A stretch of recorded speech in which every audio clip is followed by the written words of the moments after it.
Vous avez vu, puisque vous me parlez de l'ouverture à la concurrence, vous avez vu cette une du Monde de la semaine dernière. Est-ce que vous arrivez à lire le nombre de zéros là qu'il y a 93 milliards, parce que je connais le chiffre. Ouais, voilà, mais on a 8 zéros. 400 millions, oui. 93 milliards 400 millions d'euros. De profit. De profit pour les 40 entreprises du CAC 40. Dans le même temps, vous savez que la fortune de Bernard Arnault a bondu de 74%. Merci patron. Ouais.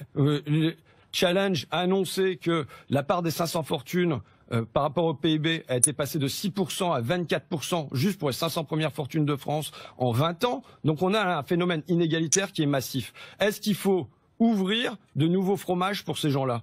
La ligne du dessus, c'est quoi? Macron donne le coup d'envoi des privatisations. Même pour la SNCF, c'est vers ça qu'on va. C'est l'ouverture de nouveaux fromages, des lignes qui sont les plus rentables. Et ben moi, c'est pas mon truc.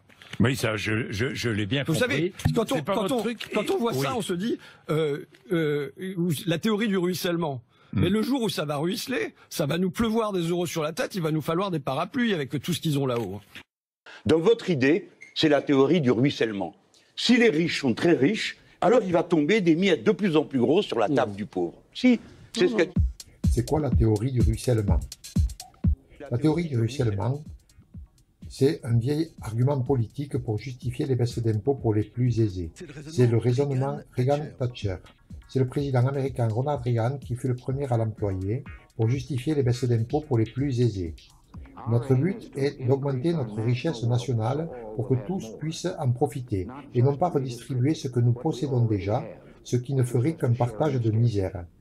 Le raisonnement est le suivant. Moins d'impôts pour les plus riches égale plus d'épargne, plus d'investissement, plus de croissance, plus d'emplois, plus de richesse pour les plus pauvres. Mais son efficacité est discutée. Le problème pour les défenseurs de cette théorie, c'est qu'on l'a déjà mise en place de manière massive. Et les résultats sont là. Aux États-Unis, entre 1983 et 2014, les 1% les plus riches ont capté 50% de la croissance. En France, entre 1983 et 2014, les 1% les plus riches ont capté 20% de la croissance.